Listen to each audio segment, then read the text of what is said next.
Good morning, guys. So right here is at Te Papa Museum, amazing little place. Originally, actually, one of the curators was Lou Berriner. Now, he was actually a family friend. I grew up, it's been in the sort of first 7 years of my life, it's been half of my life in Lou's house. Wonderful man, largely got pushed out of the job and politics actually crept in.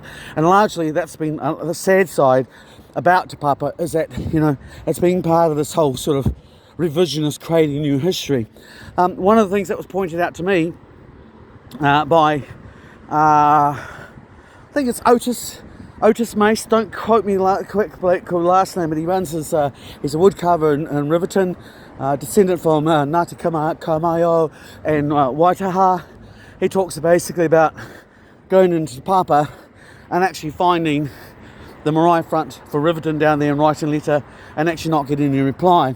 And this has been actually happening a lot. There's been a lot of material sucked into the archives, never to be seen again. It coincides at the same time when we're looking at 600,000 books have been chucked out of the National Archives to make way for 600, that's right, you heard right, 600,000 chucked out to make way for 600 books on Maori and Polynesian history and culture, except of course, as you look at Builder Insight and the Facebook that they've been writing on this, a lot of the books that actually chucking out are also books that actually claim very, very significant history on Indigenous cultures in Australia, Polynesia and the Maoris.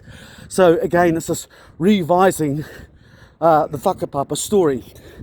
Most of what we actually hear in post-1987 universities these days is actually It's academics that are under the sway of treaty money. And what you're looking at largely is the recreation of a whakapapa, which is basically giving paramount status to certain tribes at the expense of other tribes.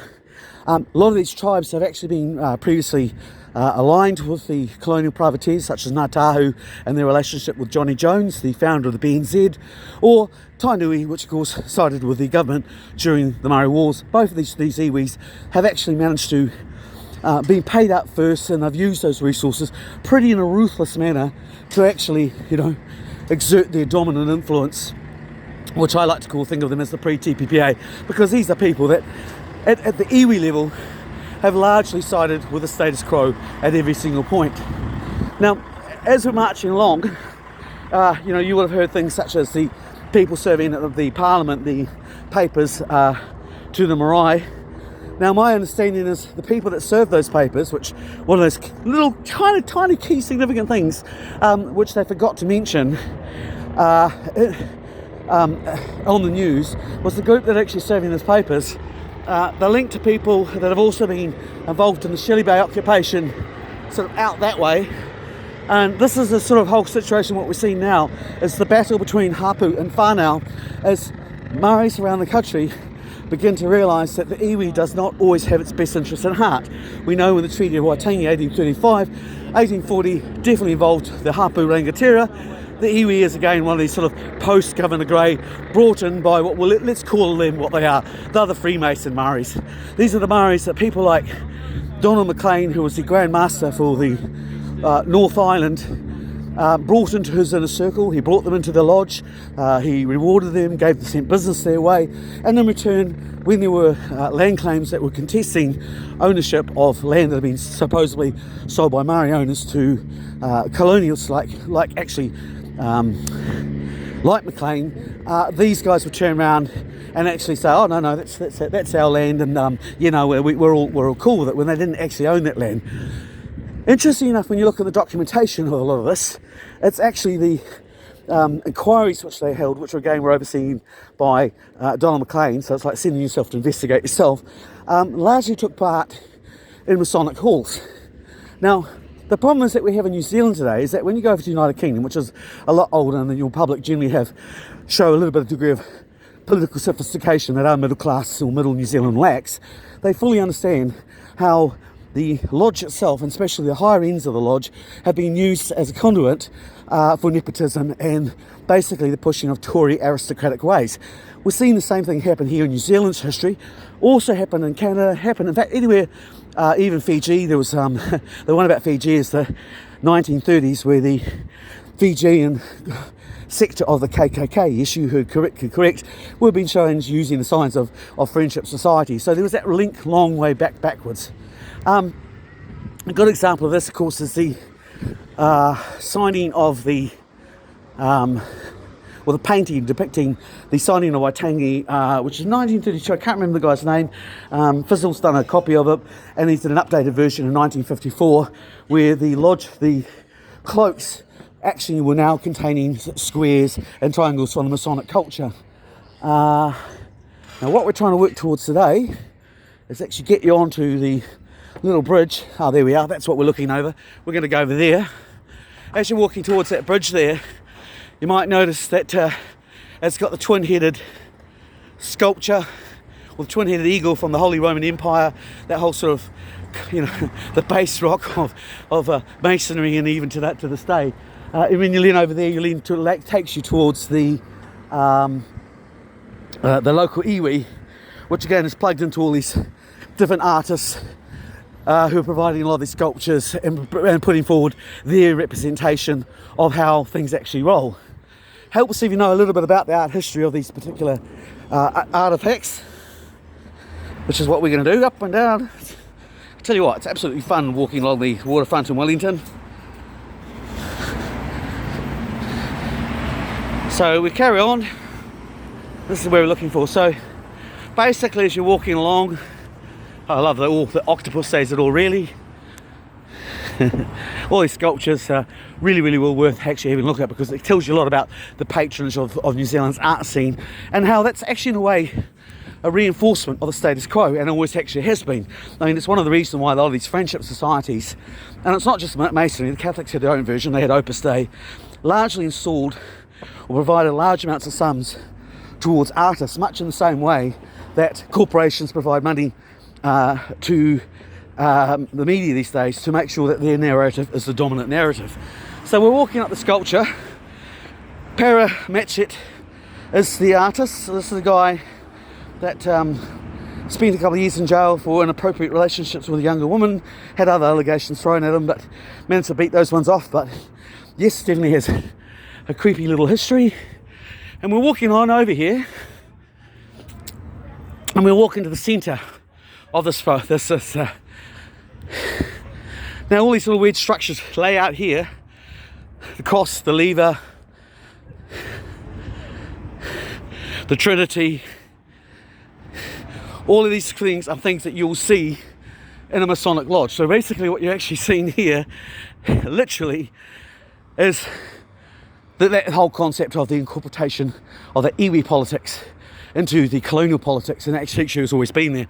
And of course it's quite funny, because as you walk straight forward, here we are, lovely pyramid-shaped building. You can't see it at the moment, but there's one column, and there's the other column, and there's the ball. So when you go up to the through the sign of the Takaki, and you walk through the big glass, looking at the big glass window, showing you the Masonic, representation of Bozo, because that's the column on the left, and Jacob, which is the column on the left, and that's the globe of Dominion of Atlas. That's the stuff that you'll see in the sign of Takaki, or any Masonic lodge you actually hear to go around. So this is actually a lodge, and then on the outside there's an extension of that lodge. And of course you find yourself looking at the Michael Fowler Centre. Michael Fowler Centre is Michael Fowler is one of the mayors of Wellington, former architect, again in a profession very much tied up with the Old Boys Network. And if you kind of go over here, that's Paul Dibble, but down there is the apple. Now Paul Dibble is another sculpture. Michael Fowler's sister is actually an old girl of Iona, which is based in Havelock North. That's kind of like, if you like, the spiritual capital of the Masonic Lodge. So when Donald MacLean was turning around and buying up all this land for himself, misusing his office as governor, and again misusing his lodge office, rank as well. These are the sort of things that they were kind of going around and buying up this kind of stuff. and they turned around and they founded 3 schools in Havelock North, and one of them was Iona, which was an old, exclusive school. The whole idea is to turn around and kind of create beautiful, compliant females that will actually go and marry into the legacy. So, for example, another example of our Girls Network is Joanne Nichols, who's the wife to Bob Parker. So, just if you start to look at old Girls Network, you start to see how they've actually turned around and infiltrated into this network. So you kind of find that it kind of goes back several generations. So that's Paul Dibble's sort of sculpture. You'll find that with Para Matchett's sculpture here as well. They'll be found right in literally the town centre of Havelock North. So as you walk around Havelock North, you'll find if you're QAnon related, but I just been shooing here. But yes, there's a little one of those signs there, and there's also a sign there, a shoe shop called Alita, and it's just got a bit of a cracker. But in the heart of it, in the reality, is more of these sculptures which point to the link of Havelock North's connection to the Whare Ra, which was actually the Golden Dawn. So when I say Freemasons, I'm actually talking about, even so with these lodges, there were lodges within lodges, and that's the kind of the core root of that Masonic link. So a lot of those people that turned around and founded Whare Ra in Havelock North, old boys tied in the Masonic movement, but they had a real vision about how they wanted to kind of bring their vision of England and what had happened in England to New Zealand, and basically bring those Maori chiefs into the ranks. So the idea is that they would keep their people under subjugated of the great noble savage as painted by Governor Grey and Preble. I want to say Preble, but it's the original author of the national anthem is what I'm talking about. But here you are. I mean, you want to really like proof conclusive. So this is Para Matchett, and what he's got here is the heraldry, moon, stars, the heart with arrow through, this is the heraldry of Te Kuti. Now, Te Kuti was one of the Maoris that turned around and started the Maori War. His second and lieutenant commander who carried this flag was actually Edward McLean. He was the bastard son of Donald McLean, the Minister of Native Affairs and the Grand Master of the New Zealand Lodge. So he was turned around, and when he started the Maori Wars, he thought he was doing so under the behest of what McLean said. He even wrote a letter from prison saying, "Hi Te Kuti, the Queen's Maori." So, there's no doubt about where his loyalties aligned. However, having created that violent situation, he gave the excuse or the justification that McLean needed to then turn around and bring in the government troops. So again, right over across to there, you can see another one of Paul Dibble's paintings on the sculpture right across there. So that's just a little link, kind of when you look at the whole kind of Masonic connection to the iwi, that doesn't really get painted. So even when you're looking at the Ratna Church, which is the people that actually brought in the whole idea that women weren't allowed to speak at the marae and you weren't allowed to have a female captain, which actually runs contrary to the culture of Waitaha, who both allowed or respected their females as high priests of women, wise women of great value. And, again, the original Wakas like Takatimu had both male and female captains. Ratna introduced the concept basically saying that women were the sinners, and that was basically their punishment for tempting Eve. So again, what we start to see is the bastardification of what we've been told is this Maori culture. That's of course in turn aided today largely by basically what they call the Tohunga Suppression Act. This was only lifted in 1990. In fact, it's called the David Longy 1990 Suppression Act. And what that basically did, the damage it did, was no one was really sure anymore of what the customs were or the whakapapa. Since then, we've seen a huge creation of whakapapa. When you go further south down, you go there, Waitaha makes claims, not Waitaha, Ngātahu makes claims based on their family genealogy, which, put frankly, doubtful at the best. Michael King was looking into a lot of this stuff. He originally went from being anti-Waitaha. Something changed his mind and he started to look a little bit further deeper into the more what we would the pre-1987 historians would have called the pre-Maori hunters. And not long afterwards, Michael King's car blew up in England. Cars don't actually blow up that often, so that alone marked as a little unusual, but that's all we can really say about Michael King. But the point is, what we can state is that prior to that explosion and that death of Michael King, the official story was that tribes like Waitaha were fictional theories and all conspiracy theories and, just a bunch of racists, blah, blah, blah, blah, blah. Well, we now know, because the New Zealand courts actually accepted the Waitaha's challenge, the actual fact that the Waitaha do exist. And at that point, we started to see another change in the story in terms of where Waitaha fitted into the equation. So moving back to the protest. So the three things which I see when I look at the protest, and we saw the challenge that was issued to the iwi, which I'm walking up towards right now. Number one, the iwi served papers by members of local Hapu and whānau. That bit was completely omitted from the media, which totally changes the context of the story. And again, it presents it from being the left progressive liberals versus the brown KKK, for want of a better word, to basically what you're actually getting is a class challenge between Hapu and whānau and the iwi.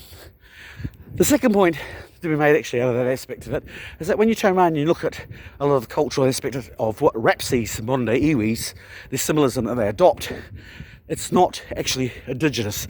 It actually comes very much from that lodge-based influence that you'll see overseas in courts. In fact, you see it in New Zealand as well. But the point is, you do not find on paintings, originally early on, squares and checkers, which is directly lifted from the Masonic book, or triangles, which again, when you look at Havelock North and you look at where it's built on a place which is literally aligned with astrological, it has an esoterical connection which was not accidental, and it's built on a place which they call Tamata, which means the all-seeing eye.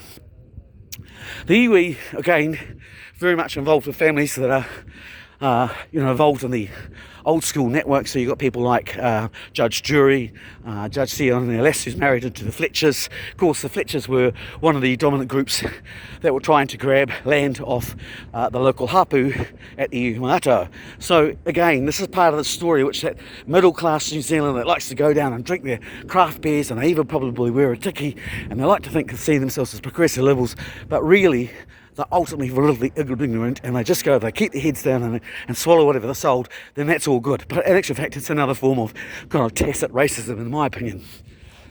Simply because they haven't bothered to actually get to know the full history and the full complexities of their fellow New Zealanders. And in New Zealand, in my case, I'm very honoured because my niece Ruby brings us into our whakapapa, that direct link to the land, the tana te whenua, which, for 7 generations we haven't had. That's very, very unusual in New Zealand. 95% of New Zealanders who are 7 generations or more can largely actually claim that aspect of it. So then we get to the third aspect of it, which is these iwi, through the 2010 initiated and then overseen in 2013 Constitutional Advisory Panel, have set about recognising that there's no individual power within the Hapu or the iwi. They say, it's all collective power, and that's overseen by the corporate directive. So what you're actually looking at is it's actually a constitutional system which brings in a new form of aristocracy which didn't actually exist beforehand, and gives people who are equally linked by blood to old aristocratic families a clout that they don't necessarily are entitled to. So that's your kind of third point, and that it's what we're not getting reported when the iwi comes out is that iwi isn't actually necessarily a representation of the wider Māori viewpoint. It is simply a viewpoint of the corporate directive, who are working very hard in conjunction with people like National and Labour. As I said, National brought in the Constitutional Advisory Panel, Labour worked with National to bring in the TPA, so they're working very, very hard to bring about a change in constitution which gives power simply to the corporations but not to individual New Zealand citizens. These points have been raised both by Muramara Broughton in her Māori Law Review looking at the Constitutional Advisory Panel 2013, and then of course it's mentioned by Jack Fowler, who's a professor at Victoria University for Māori Studies. Again, pointing this aspect of when challenged about the Constitutional Advisory Panel, largely made up of people who both also sit on John Key's pro-TPPA flag challenge, that kind of stuff gets omitted. So, kind of last but not least, one of the things I'm having down here is that the frustration of there was an attempt, a very orchestrated attempt, to basically make the protesters look like they are members of the QAnon, and a lot of that actually comes from media, well-funded media groups within the camp, who sort of within the camp, who turn around and actually project a lot of falsehoods and fake hoods, and largely push towards a version of republicanism. You might have heard Ruby talking about this as well. The QAnon group of people are kind of largely kind of moving their version of Maori sovereignty is basically get rid of the Commonwealth, get rid of the Magna Carta. She'll be right. But what they don't point out is in doing so, it'll be robbing individuals at the Hapu and the whānau a lot of their power base and only giving it to the chiefs in accordance with that Masonic plan. Of course, one of the people promoting this would be Calvin Alps of Counterspin, who was a Freemason. And I make this clear, Calvin Alps is not only a Freemason, but his father was a Freemason, his son is a Freemason. We look within the Tamaki ranks in terms of the people that turned around and took out Brent Powers on the steps of Parliament by driving him into the police lines. Funny they should arrest him when in another case the people that the protesters have wanted arrested have been thrown back in. So he got taken out the steps. We've got a great photo there. Basically look down below on this website. Well, on the website I'll create a little special page for this. And on that page there's a really, really unmistakable Masonic handshake of the people that took out Brent Powers on the steps as he's trying to serve his papers. Don't necessarily agree or disagree with Brent Powers, just simply noted that that was one of the things that seemed to threaten the established quo, who are very much in control of the microphones and the amps at the protests. Now you see on the stage there, they've even got the CFFMU at the banner right in the middle of the stage, which is quite funny because in Australia the anti-COVID protesters actually bricked the CMFMU union, which again we turn around and see people linked to that are people like Shani Butcher, one of the people who sort of ran a big huge run amok, make people not see what was actually going on with the dancing here, which when all these tech lords turn up in New Zealand. Very much linked in with that whole QAnon Brigade and the UN Marshals, which again Kelvin Alps is a link to. So these guys, along with Michael Stacey, yet another Freemason, and like Kelvin Alps, can be found to have very, very close associations with the US-based intelligence community. Again, pushing this form of republicanism that basically defangs the rights of the Hapu and the whānau. That, of course, is we find that as people like Michael Stacey are running around within that QAnon community, we can also find them running around in Tamiari's community pushing the same line. So it's quite funny, the funding both the far left and the far right of the Maori activism. So what that tells you, like I don't think people are really sinking that point in deeply enough. And of course, we turn around and see that the lawyer of the NZPP, Honor Latham, is again a Freemason. I don't care particularly about the idea of the Freemasons being the Illuminati and I don't care a shit about that, because at the end of the day, all throughout history you get little power blocks of groups. Some are big, some are small, some are new, some are old. It's just politics. It could be any particular organisation. It just happens to have landed on that particular organisation at this time. I also don't care. I also believe that in some ways that's actually quite done deliberately. The Masonic Lodge in itself is a front so that people do start to know these connections. And they mention that it's one more thing they can turn around, point the finger and go, you tinfoilers, But the reality is, move that aside and you simply look at the connections and you simply look at the archaeology in terms of the sculptures I've shown you today and the different mariahs and what they've got on them, and our courts and our police badges with little black on it, and all becomes very, very clear. As I said, the middle United Kingdom's population have no problem understanding that the lodge is, if nothing else, a conduit for which old boys can get together and push things to actually enhance and uphold the status quo of hierarchy and class. That's probably what I find is the greatest paradox about the protests, in the sense of, you're looking at 50-60% of the people that are actually down there are former Labour or Labour or Green voters, and yet the thing which they listen to, or the thing which is sort of promoting a lot of these sort of silly things, which again don't do anything other than to make us look silly, come from people like Counterspin, who, when you actually do your deep dive on them and even take away the Masonic aspect, are pretty creepy people. Mining companies being told to be involved in ripping off customary rights in the Solomon Islands, linked to the Central Intelligence Agency. Kelvin Alps has he's the president of his own biker gang. This guy seems to put on different costumes depending on who he's talking to. You find these people are overlapped with the Winston Peterses and, the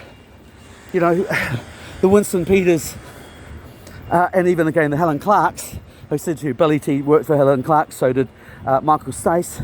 And then you turn around and see people like, you know, Winston Peters turn around and say, oh, you're going to get votes out of this, which will move us towards a right-wing, you know, drift by tapping into traditional left-wing bases from former Labour and Greens voters.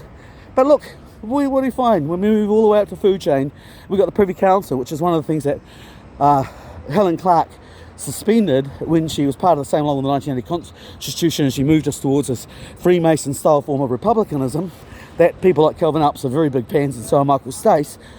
There's the Privy Council. Who do we find on it?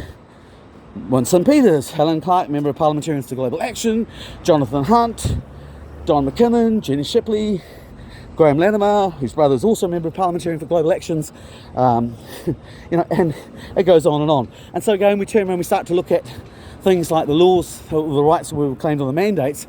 Unfortunately, what we don't are getting is that these are actually reinforcing UN law legislation. The Bill of Rights of 1990, again, undermines the Treaty of Waitangi. Okay, well, that's enough today, and I'll let you think about it.